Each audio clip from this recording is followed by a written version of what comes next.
All right, Shalom. Like say, call Lord Wahawala, so prison, glory to Hebrew, how about Shim, how Shah, about Shem, Karkadash, Zamanas, Apostle, Elder Great Milsom, let's go to Lake Pieces, it's like on this, it's waking up, stirring the truth. I just want to do a quick little commentary on this banking situation. As you can see with Silicon Valley, I was looking at a couple of videos and, watching different economic experts,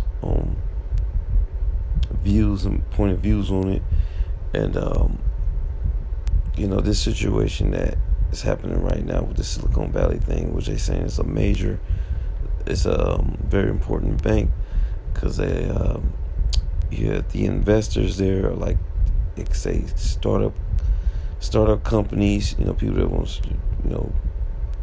want to just literally do that, start up a new company or business, whatever, and they got giant tech companies, like ones like Google and I don't know, Verizon and stuff like that, tech companies. Those are business investors, and business investors, not like an average person.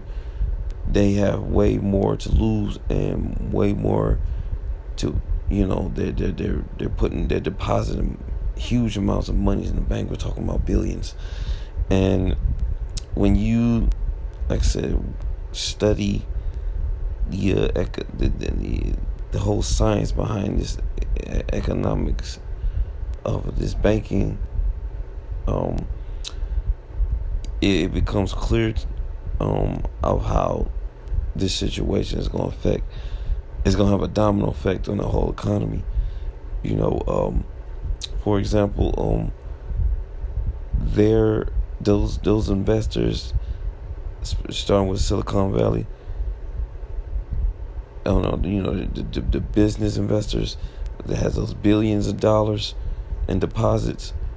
Well, the bank, if you know anything about fractional reserve banking, the banks, they only leave a 10% of your money. They only have 10% of your money when you invest it into their bank. So, for instance, if you invested $1,000 to the bank, they only have $100 worth of your money in the bank. The other 900, they're off lending it to other people and other assets and companies. You know what I'm saying? To pay you back, basically, and to generate different monies for other people and for the government. So what had happened with this situation, as far as I understand of how they explain it, they're saying like the banks that took their money and it was doing all this and loaning to other people, they couldn't pay that. The bank couldn't pay you your money back. The money that you put into the bank couldn't pay you back due to their loaning it off to other people when you study fractional reserve banking. So now these people that invest their money to the bank, they put their money in the bank, they caught on to that, and everybody's taking their money out at once. And that's the problem. What's where the problem lies. When people, it's one thing that the people trying to take their money back, but the bank and the person that deposits their money, they have a contract, and within that contract, it's like a set period of time where the banks pay you your money back with interest. And if the person that deposits their money in the bank, they say, no, I'm gonna take my money back before that time, now the bank ain't got your money. So they like, so the person that deposited money in the bank, they like, damn, where my money at? And the bank's like, well, basically we don't have it right now because, due to their loaning, it's kind of, it's not complicated, but it is complicated. You just got to look up the terminology of the terms they use like government bonds and interest rates. You gotta look at these terms to understand what's going on. But make this a long story short, the bank don't have these people money that they put in. The people that put their money in the banks don't have them. So everybody's taking their money out of the bank at the same time, and that's gonna cause the banks to, basically collapse, man. And what that's gonna have on the whole economy is, um, the people that do big investments on projects and stuff like that, and getting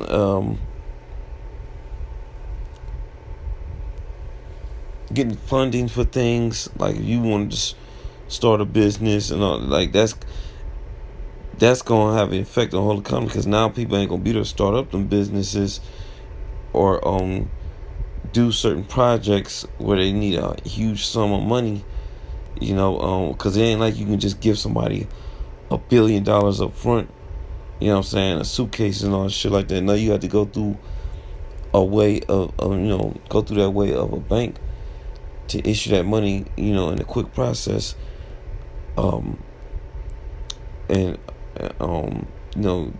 go through that agreement. But that can't be if there ain't no banks.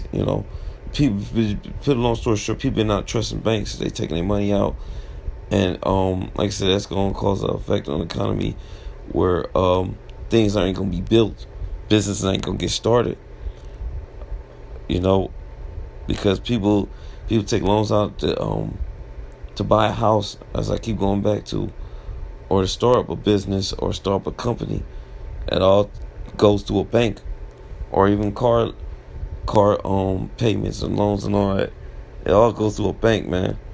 So the economy is gonna be impacted heavily just based off of this shit, man. And what they're trying to do is, like brothers be saying, they're trying to get rid of the banking system and start a new one with this CBDC, which is central banking digital currency, which they can put that tiny technology, that chip in you, and that is your bank account. That is your way of loans and all that stuff like that. That's the new system. That's what it boils down to. Them starting this whole financial format over. All right, but hit the scripture because I'm short on time. Zephaniah 1:11 says, "How ye, O heavens of Maktesh, for all the merchant people are cut down; they that bear silver are cut off." When we look at Maktesh, it was a place of trade, all right, in Jerusalem, where people bought and sold, all right, and like I said, they did transactions based off of trades, like a trading market, all right, and this is a comparison to how let's say all the bear silver was cut off, meaning this system is gonna fail in up to today's terminology, all right. You can consider the economy of America to Maktesh in comparison. That's what the scriptures is applying or pointing at, that this system is going to fail. All right, same way Maktesh, which that was a well-known place where people, like I said, did that business. All right, and it failed. The same with this place Babylon, man. The banking system, the economy system is all going to fail, because he plans on to purposely bring in a new system, which is going to oversee and give him more power and control over you people's lives. All right, everybody's. So this is a further step to the central bank digital currency. All right, which with that whole setup, he can manage you better. All right, you people can have nothing can be no transactions can be done unless it's tracked. All right, under this man's authority, that's what he wants to do. track every transaction that's going on, so you can't come up in life. Right? You will never be able to be on come up. You will never be able to be independent. Have your own having ownership. That's what they want to take away. Ownership, man. That's what it boils down to. But yeah, I just want to make that quick video real quick. Giving on praise and glory. How I was edifying, giving on praise and glory. See how I was showing shout out. I was possible. I was great meals and blessed God. The life uses is like phone shalom.